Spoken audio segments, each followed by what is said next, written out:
If you're on social media, you might have seen celebrities and politicians post about some pretty scary developments happening in Iran.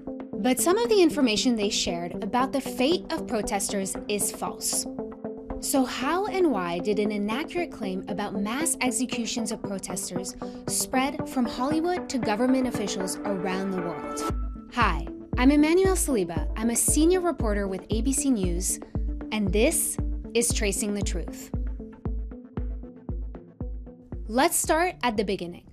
22-year-old Mahsa Amini died on September 16th after she was taken into custody by the morality police in Tehran after allegedly wearing her hijab improperly.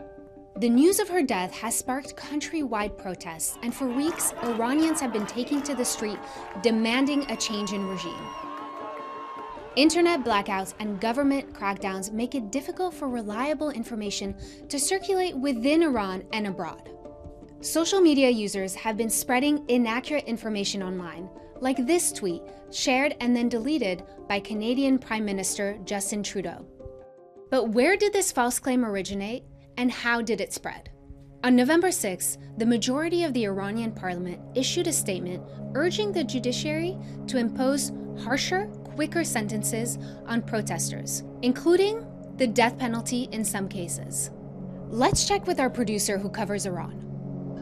What Iranian parliamentarians asked judiciary in that statement was to accuse the protesters of muharebe. Muharebe means being enemy of God, and in Sharia, the punishment for that crime is execution. And that statement then prompted a huge backlash, both inside the country and in the international community. On November 8th, Newsweek published a story on these recent developments, but their headline was misleading. The thing is, Iran's parliament doesn't have the power to issue legal sentences. That's up to the judiciary. Newsweek would later issue a correction on November 15th. But by that point, the article and the error were already being circulated widely on social media by prominent accounts who were unaware of the inaccuracies. So a lot of times we see examples like this created by people who are trying to make money, or they're trying to create harm by gaining political influence. They've got a reason for doing it that's harmful. That's Claire Wardle. She's been studying the impact of misinformation for years. So we also have to recognize here that this isn't like the normal examples that we would talk about. This is actually from people wanting to do good. But it's a reminder that even when we want to do good, we have to stop and think, because there has been harm caused by this. These posts were eventually flagged as false by Instagram and Facebook, limiting their circulation. On Twitter, many of these inaccurate posts were left up unchecked for days.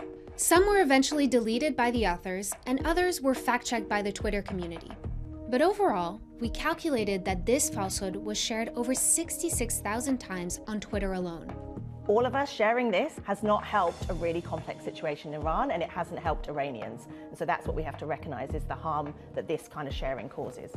So what's the truth? Well, 5 individuals are facing the death penalty in cases linked to the ongoing protests. This is according to the Iranian judiciary.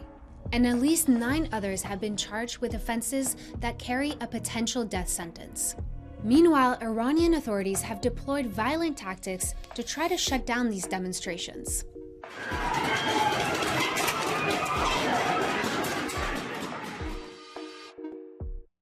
Rights groups have told the UN that at least 300 people have been killed since protests erupted.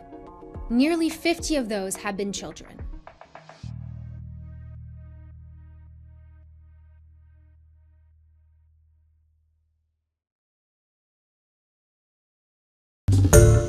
Hi everyone, George Stephanopoulos here. Thanks for checking out the ABC News YouTube channel. If you'd like to get more videos, show highlights, and watch live event coverage, click on the right over here to subscribe to our channel, and don't forget to download the ABC News app for breaking news alerts. Thanks for watching.